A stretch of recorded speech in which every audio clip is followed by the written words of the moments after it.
Hi, welcome to Hold the Light, a show for lifelong learners who are curious about the ways we can deepen our connection to our personal and spiritual growth.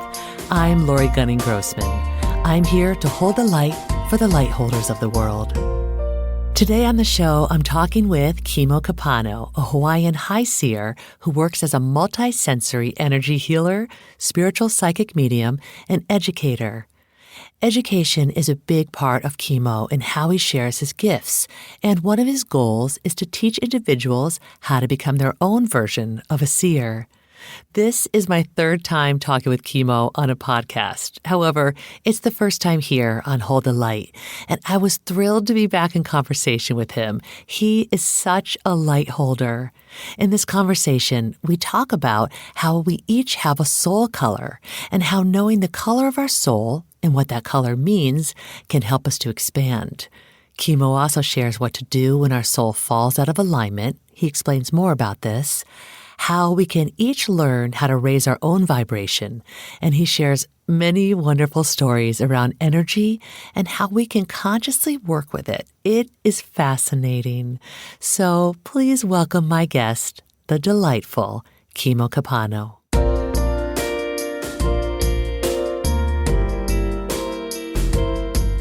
First of all, I'm so excited to have you on this podcast. We're here. We're here together. We're here. And this is our third time talking on a podcast together. Isn't that great? It's wonderful. We're so lucky. I know. We are so lucky. And I love your energy and I love your knowledge and your wisdom and your light. And so I'm so excited to have you on here. And Thank you. One of the things I'm so curious to talk to you about is soul color. So I want to dig into soul color, basically what it is, how we can know our soul's color, and then how we can use that as part of our tool in our spirituality and our personal growth and development. So Absolutely. Before we get into that, though, in case people don't know you as they're tuning in, I would love for you to describe who you are as a high seer and a light seer. What does that mean? Thank you for that. So, aloha, my name is Kimo, and I identify as I am a Hawaiian High Seer. I also call myself a light seer. So what is that? In the way that I see the world, when I'm tuned in, I'm not always tuned in, but when I am tuned in, when I take a look at the world around me, the world is a series of energetic frequencies. Visually, it is a series of energetic frequencies, meaning that there's always a formulation of energy moving around every single individual that I see, including your buildings, including when someone is even silent, when they're not saying anything. Energy is always in fluidity. So I utilize my ability to see frequency to do medical work, to help work with your doctor or your surgeon to identify where the tumor is. Is cancer present in the body? Is there bacteria in the blood? Because those kinds of things actually affect the energetic frequency around you. So I take that same practice and I utilize it to be in communication to higher energies, spirit energies, higher self, soul self.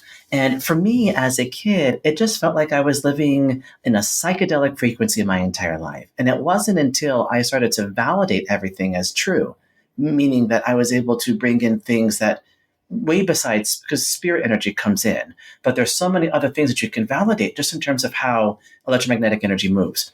So that's my ability to be a high seer. I work with the modalities of healing through energy work, but my ability to be a light seer, that identity came in because the majority of what I saw my entire life, from the time that I was 3 years old up until my late high school years, early college, is that everything that I saw in terms of frequency was very dark in form. Now, I don't mean entity in form. I just mean dark in shadow. And all I saw was people's trauma. All I saw was spirit energy that maybe was a little confusing to me because it was kind of scary and spooky. And if I would have just stayed in that frequency, I would have been one of these, I call them garage mediums, the mediums that really only work with one idea of a hunch, not realizing that there's so much more beyond our hunches. So if I would have only stayed there, all I would have seen for the rest of my life would have been dark energy, right? I called myself a very noir clairvoyant when I was young.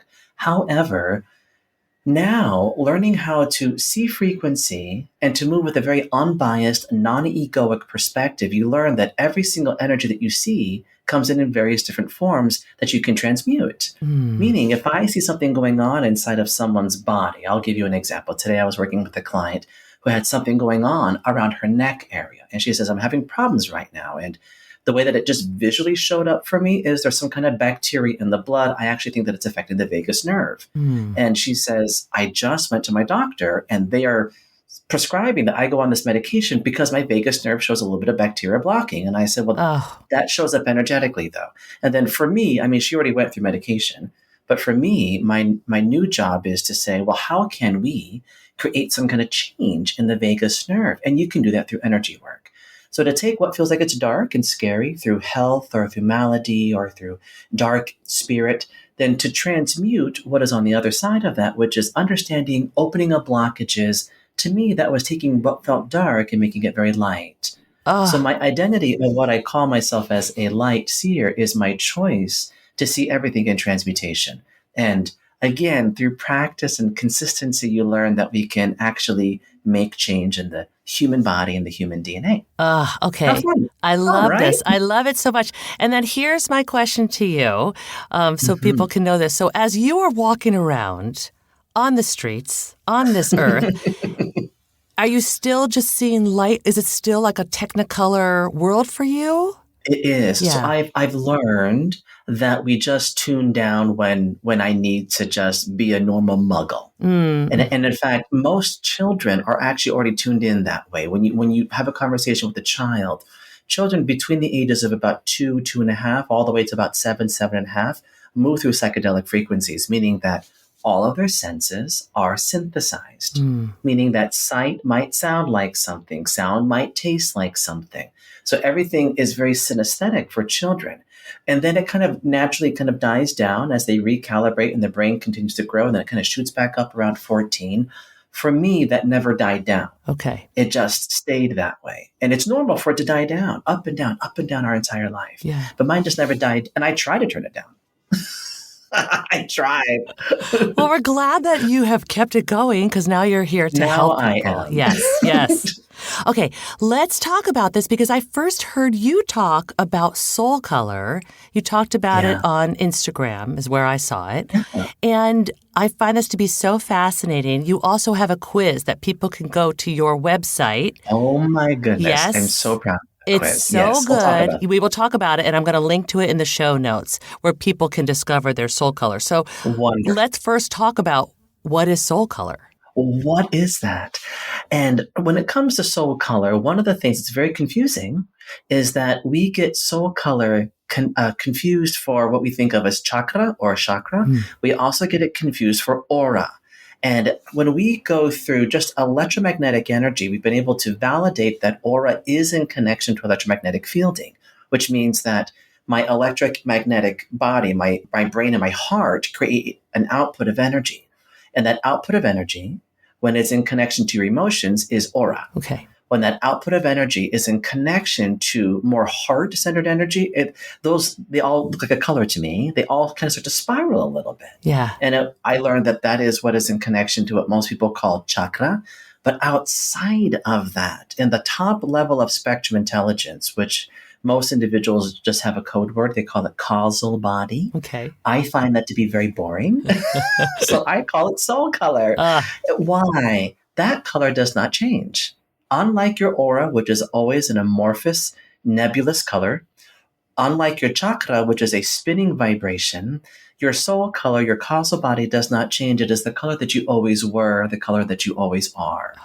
And you and I, may I talk about yours just a little bit, Lori? Okay, yes. Yeah, you and I have talked about yours as being very, very blue. What does that mean for me?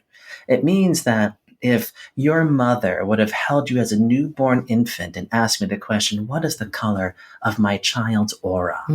I would have said, well, right now, little small Lori is sleeping and eating. She doesn't have a lot of emotion yet. So she's all soul skin. All soul skin. Her aura will develop and manifest as she starts to create emotions. That color is the permanent color, meaning that even when you are in astral projection, which is dream state, meditation, prayer, you are soul color. When I see someone who's crossed over on the other side, when they come back to communicate with me as a medium, everyone manifests as color first, not necessarily as giving me names and locations first. I'll get that afterwards. They'll come in as color first.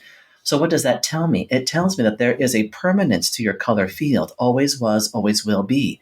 Lori, including you in connection to all of your past, present, and future lives will always be in the spectrums of the blues. Always. And that to me is like, that's why I call it a soul. Because it's the everlasting color. It's so cool. I love this. Well, and then over the course of time, because everyone, when you speak, when you communicate, when you're standing, when you're walking, when you're sleeping, because everyone has way past aura color, their soul skin color. It took me time and doing a lot of scientific practices to identify, but what does that mean though? Mm-hmm. But what does blues mean? What does greens mean? What do periwinkles and ambers and oranges and reds and violets, what do they all mean? So I started to, very, very young, create an identity about, well, here's what I'm learning so far about everyone with blue. Then I had got to learn more and more and more. And at this point, the Light Seer has worked with over 10,000 individuals. So what I do is I take note of what are all the commonalities. And then I completely get rid of all the anomalies. And I'm not blue, so I had to get to know your system. And through there, we have just a series of identifiers that will always be in truth for individuals who have blue.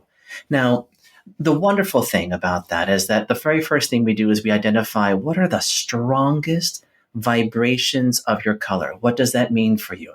And blues are very much about reciprocity, needing to find harmony and balance through everything. I am no longer going to do this as an occupation because it no longer feeds me the energy output. Now it's time for a change. I am only going to engage in conversations that validate and honor who I am. That's my balance. But that's the highest spectrum of blue. Okay. So we focus on what are the highest spectrums of our colors, also being able to identify that there are shadow aspects of our colors. Of course. And you and I haven't talked about our shadow aspects too much. No. But there is a shadow aspect to every color. What does that mean? It means that when soul just starts to kind of fall out of alignment with its highest intention, then we start to feel very human-like feelings that make us feel like we are disempowered a little bit. And every single color has very specific emotions that they have a tendency to go through. Okay. And then some individuals will even drop even further down into what I call just a dark shadow, which means the lowest vibration of that. And I try to think about it as a tiered system, so that way we still have a very humanistic approach, because I don't think that it's very healthy to say, well, that person is just pure evil, because I actually don't believe that. Okay. I believe that people can be dropped into the spectrum of shadow or dark shadow, which means that we can also grow our way back up into high enlightenment. Now, how does a soul fall out of its highest, I think you said its highest intention? Yeah. How does it fall out? Yeah, that right there, Lori, that's the $1 million question. Okay. Why does soul fall out of alignment? And here's the way that I think about it. When I'm looking at intelligent spectrums of energy, very, very intelligent, every single time I were to look at someone who maybe is not even saying anything to me, they just show up on my Zoom screen, the energy around them electromagnetically will tell me how depressed they are, how long it's been there, just because of what that electromagnetic energy fielding looks like. And when I take a look at that, I know that there has been some form of energy that moves through that just kind of affects the way that we think, the way that we feel. We're not attaching any kind of sentient entity behind it, demonic. We don't attach any of those kinds of languages behind it, but there is energy that does affect the system. And the challenging part is, how affected are you going to allow yourself to be? So when people say, I'm seeing dark shadow energy and I'm feeling all these dark demons, well, then my prognosis is, well, then we're now feeding our brain more material that makes it feel like it is that, but it's just an energy. So now let's go back to your question. How does soul fall out of alignment? When soul is in its highest form, it actually looks like a really fast spin for me. Always spin. Really, really, really fast. That highest level of who you are, whatever is your language, soul intelligence, God intelligence, soul spectrum, higher self, it vibrates so high, Lori, that it actually can't drop itself down by itself. So then we ask ourselves, but then how does it drop down then? Well, any of those spectrums of intelligent energy that kind of like moves in a little bit helps to drop the spectrum down. And this is where it's going to sound so wild and so cuckoo for Cocoa Puff. So let me try to make it sound a little easier. Okay. Let's use the analogy of when we're really, really healthy versus when we're ill. Okay. When you and I are healthy as humans, we feel good. My emotions are awesome. I'm not depressed. My body feels good. I feel all these awesome things. The moment you start to feel a little sick with the flu or flu-like symptoms, you start to get the chills. Oh, I think I need to go lie down. Your brain immediately starts to say to itself, I need to get better. I am aware that I'm sick because I don't feel good anymore. I'm starting to feel like I need to lie down. I'm really, really cold. My body is shaking. So then you get the flu and your permeating thoughts are, I've got to get better. I just need to get better. Well, the instant that the fever breaks and your body starts to feel a little bit more able to move around a little bit, not so tight and sore, the permeating thought that your consciousness presents itself is, I am so grateful that I'm feeling better. The body goes through gratitude. And gratitude is one of the highest spectrums of electromagnetic energy. So let's utilize that example, meaning we would never know what the spectrum of good health is if we never experienced poor health. We wouldn't experience the gratitude of good health because we had never been out of alignment. We had never been out of homeostasis. Right. So now take that same exact metaphor and connect it to the idea of highest level of soul spectrum. We would never understand the value of our highest dimensional frequency, moving, if we never dropped down. Right. So the dropping down is actually critical to our development on a soul spectrum because it offers us the ability to look at harmony. The problem is that some people never go back into high alignment. They stay in that zone that like they're always nasty. They're always mean. They're always angry and curmudgeonly. And then if they go into dark shadow spectrum, extreme levels of high beta, anxiety, depression has been there for a very long time because that has been their new norm. But our goal is to just take a very objective perspective to say all of these emotions are critical to our soul development. But our goal is to stay in high development. So now we kind of assess things and we work through things to get ourselves to go back into alignment. So my belief as an educator is that our soul spectrum, if it was only in high alignment, then what would be the point of being here? Right. Yeah. Right. That was a very, very verbose way of answering that question. And it probably has sparked more questions. It has sparked more questions. And the big one, I think, is, well, let me first say you made it very clear. Oh, good. So thank you for that. So my question is, when our soul, and we'll get back to soul color, when our soul falls out of alignment, and this is part of the process that we need to go through, what are the tools to help get it back up into alignment? Yes. Okay. Yes. Let's do simple little tools. Okay, let's do it. One of the things to identify is what are the things that naturally make my body vibrate, my emotions vibrate, my intuitions vibrate. So, for example, one of the things that you and I have talked about in the past is that you have a vibration around speech, which is one of the intuitions. Now, that intuition is not easily identifiable when you go through psychic institutions, meaning that psychic institutions are not going to teach speech vibration. Okay. You're not going to read about it in a book, but it does exist. There are many vibrations of intuition, and I call them, again, vibrations because they're visual, for me at least.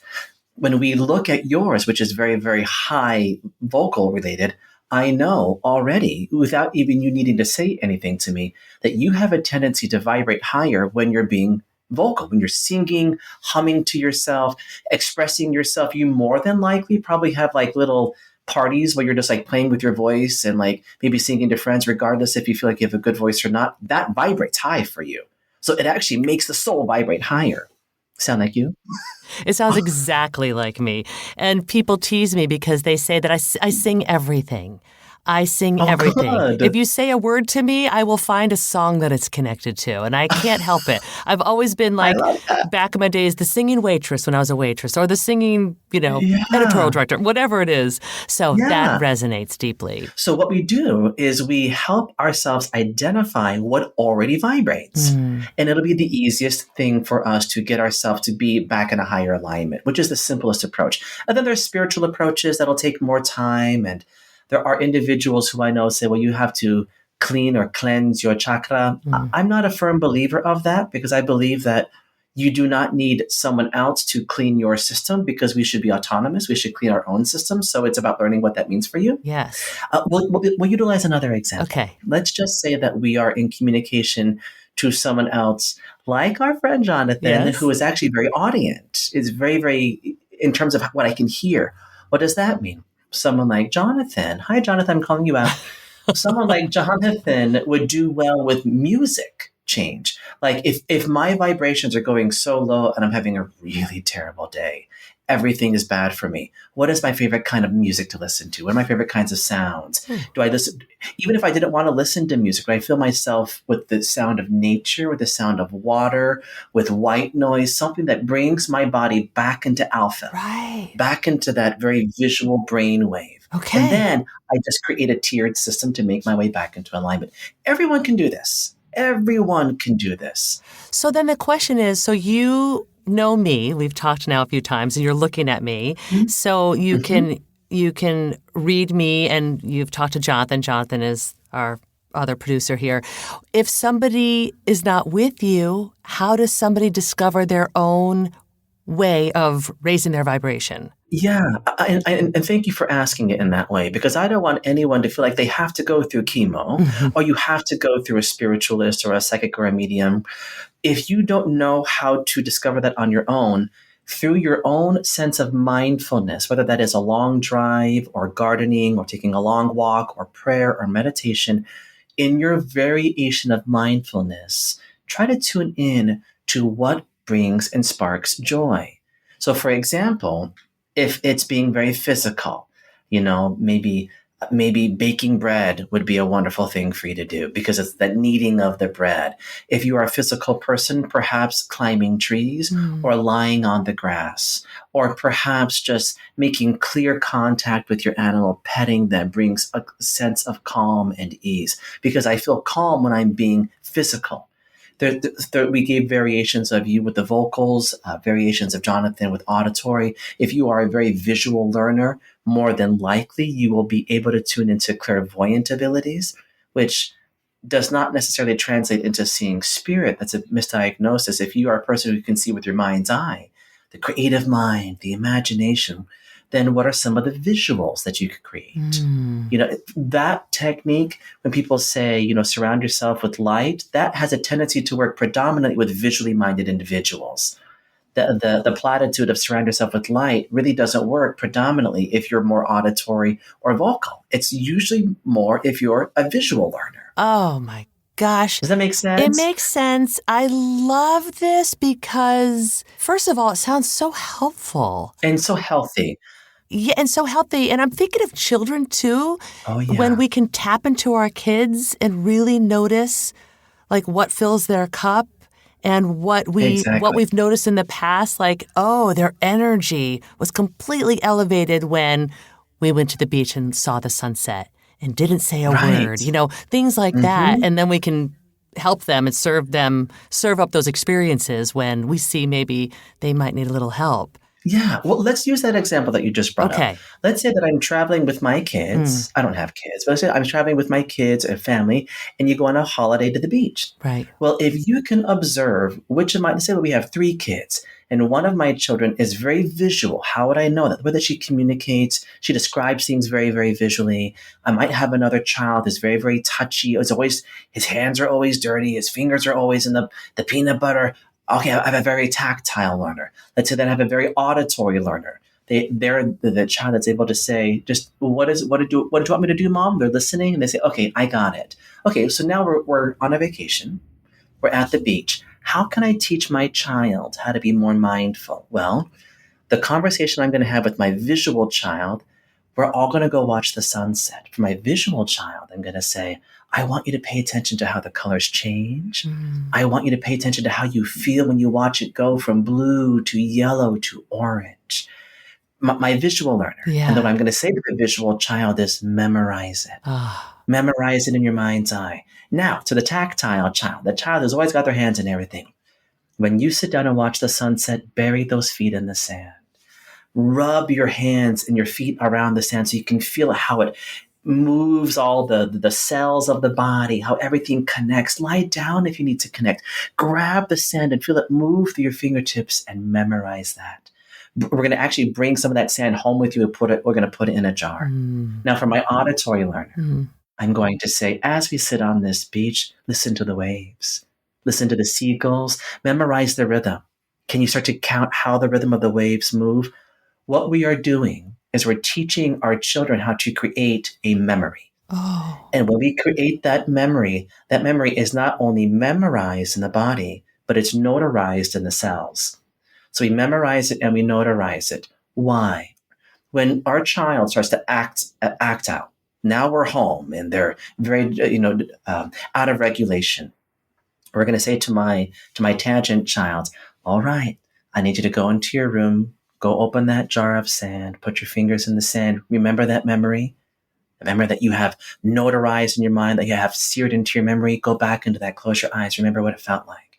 Remember what it felt like. For my visual learner, remember that visual learner, that visual memory that you took. Maybe even you can even take a picture for them. When you look back at that postcard or that picture that you took in your mind's eye or that actual physical picture, what did it feel like? Remember that. For my auditory learner, I'm bringing in the sounds of nature, the sounds of water again. It can instantly neutralize the system. And that neutralization brings them back into mindfulness, which gets them on the path into soul enlightenment once again. I have to say, when you mentioned the sand the first time, digging in, touching it, I got chills. And then when you said, go into your room and open up the jar and touch the sand, I got chills again. Now, I don't think that I'm a touchy person. I'm going to disagree with you completely. Can I tell you why I disagree with you? Yes, yeah. Because your energy, yes, we talked about speech-related energy, which in case you're ever curious, how do I know that? Because that energy, when it actually moves outside of the vocal cords, outside of it, and it looks like mountaintops, kind of like sound frequencies. Okay. So that's how I already know that, well, Lori already does that. Yeah. But when I look at the full entire spectrum of what Lori is able to do, I actually take a look at what is dominant for you, what is rising for you, what is dormant for you, what also might be possibly kind of in a locked position for you. Yeah. And all of your vibrations communicate to me. So I already know on your spectrum of vibration that touch is actually a part of it. It's not as high as vocal, but it is a part of your spectrum. So I'm going to tell you right now, far more psychic than you realize. I mean, the minute that you just said the word touch, I got chills on the left side of my body. Yeah, well, let's talk about that one, because what you just are describing right now is very, very confusing for a lot of individuals. In fact, it's so confusing that in our psychic institutions, and I vet institutions all over the world, in our psychic institutions, we would teach that as something called clairsentience, which you have.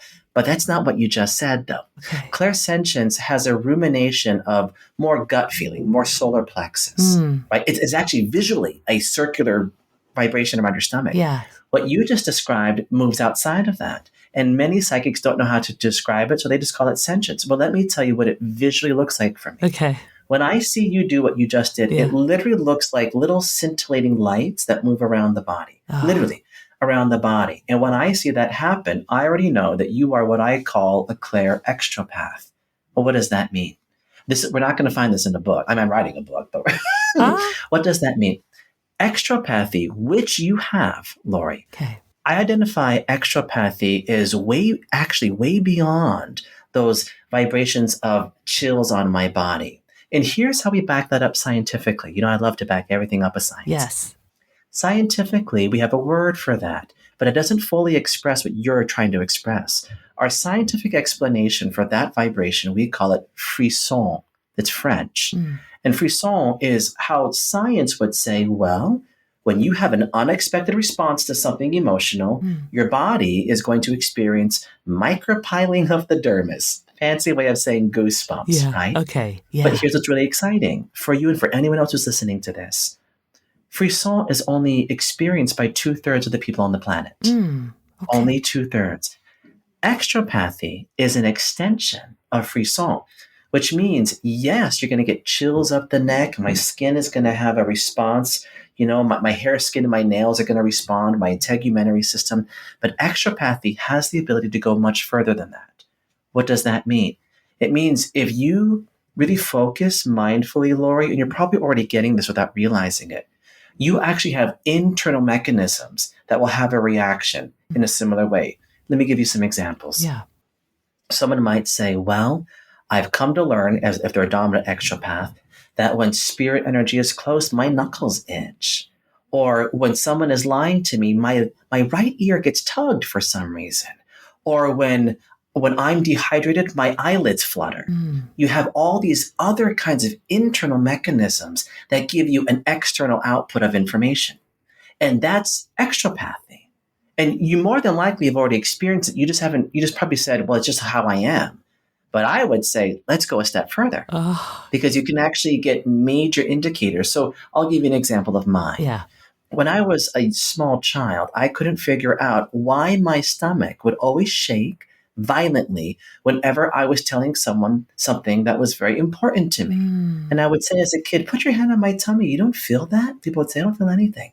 But it felt like me, I was on a spin cycle. And then I learned that vibration actually slows down when someone is telling me something that they've never told a living soul.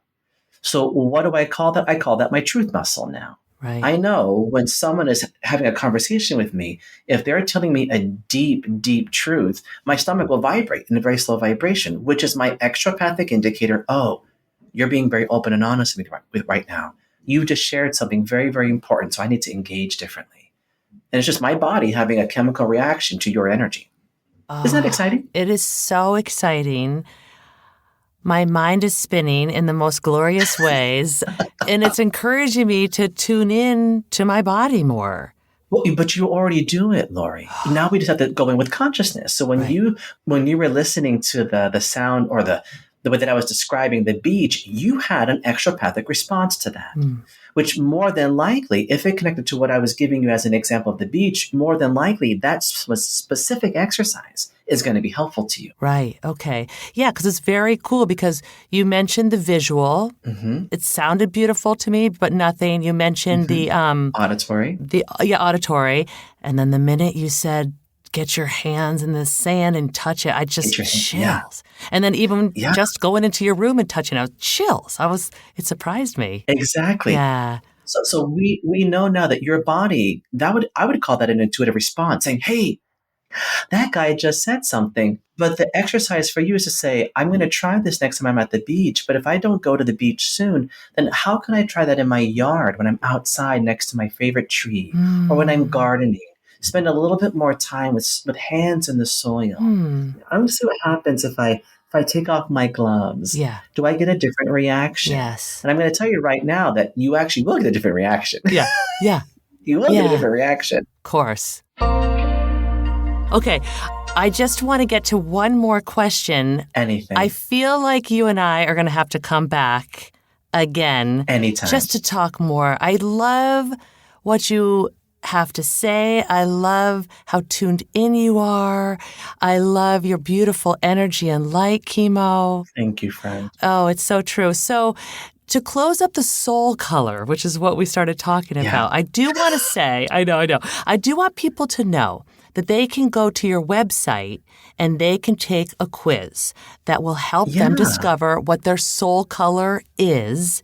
And then as we wrap up, what can people do with that knowledge? Yes, thank you for asking that question. So on my website, thelightseer.com, we do have a soul skin quiz, which is about 20 different questions. And these 20 different questions are designed to help you identify what is the highest frequency that I feel when I'm being mindful, not just in my go-to emotions, my more mindful emotions, including some of the shadow things. Because it's going to ask shadow questions as well. When you go through the soul skin quiz, it'll help you identify what you are in highest alignment with in terms of color. Now, it'd be very, very possible that, Lori, for you as a blue, you might take it one day and realize, wait a second, it gave me the answer of a green. Well, how can I utilize that information? When you're finished, it'll give you a really big outline of what happens when you are green. You can take any of the soul skin spectrums and put them on as an avatar. Meaning, if I answered in the green spectrum, now our goal is, if you're meeting with me personally, you'll know, is it actually a blue or a green. Well, we know that you're a blue, but it's very possible that you are moving aurically through green during this part of your life. Or the heart center chakra, which is a green system for me, is more predominant. So when you get all the insight that it offers you, because it will offer you insight, take it and memorize it and know that regardless if I am soul skin green or if I'm just putting on the avatar, this is the information that I need right now. So for example, my soul skin, which is not blue, I will consciously say, it's time for me to put on the avatar of a purple because I like what purples do when it comes to this. I need to put on the avatar of an indigo because indigos are very helpful for this. I do that all the time. So whatever the answer that it offers you, know that you are in alignment with that in that moment. It'll also give you a deeper dive of what some of the shadow aspects are. And here's the fun part about that soul skin quiz. At the very end, it'll ask if you want to go a step further. And you can put in your name and your email, and it will email you a little mantra that I've written out for you. A mantra for the blue, a mantra for the green and the yellows and the ambers.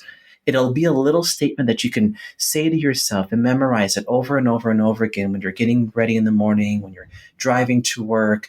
A way to say, here's how I choose to be today. Here's how I choose to behave in all the connections that I'm creating with the people around me. Here's how I choose to do that in this spectrum because this is what resonates for me right now. So good. It's a very exciting thing. And we are in the process. We haven't done it yet. We're also in the process of creating a soul skin quiz for children. We're working on that right now because it's really an adult soul skin quiz. Well, it is so good. And first of all, everybody loves taking a quiz. I mean, it's right. Yes, it's so fun. And just another way to know ourselves and learn about ourselves and learn how we can help ourselves as we move through our lives day to day, energy to energy. Absolutely. Yeah. Energy to energy. And just that system alone helps give you a rubric of, I feel overwhelmed today. What are some simple, quick thoughts that I can focus on? Right. Well, for a blue, you're going to say, I'm going to focus on being reciprocitous. I'm going to search for the things that bring harmony today. That's my modus operandi for the day. Because I don't want to be overwhelmed by anything else. This is what I'm going to focus on. Really, really quick little rubric to help you out. Kimo Kepano, I just adore you. I'm excited for people to continue to know you and work with you and hear about you. Yay. And thank you so much for sharing your light here on Hold the Light. Oh, dear friend, thank you for listening so to Hold the Light. excited for more information about this episode and the topics discussed, visit our show notes or find more at We will definitely. I've never talked to a person 3 times on any podcast I've done, so you are the first, and I know that there will be more for sure. Thank you, friend. Jonathan Grossman is our co-producer. To learn more about Kimo, visit his website at thelightseer.com. This podcast is recorded and mixed at Night Shift Audio monthly in seminar Los Angeles, series, California. and where you can also take the Soul Skin quiz. Please rate, review, you can also and find share him it on with a Instagram friend. at Aloha The Light Seer with each other. and on TikTok at The Light Seer. Thank you for listening to Hold the Light. For more information about this episode and the topics discussed, visit our show notes or find more at holdthelightcollective.com or on Instagram at holdthelightcollective. This podcast is produced by me, Lori Gunning-Grossman. Jonathan Grossman is our co-producer and all-around sound guru. He also wrote the original music. This podcast is recorded and mixed at Night Shift Audio in Los Angeles, California. Finally, if you like the show, please rate, review, and share it with a friend. Let's share the light with each other.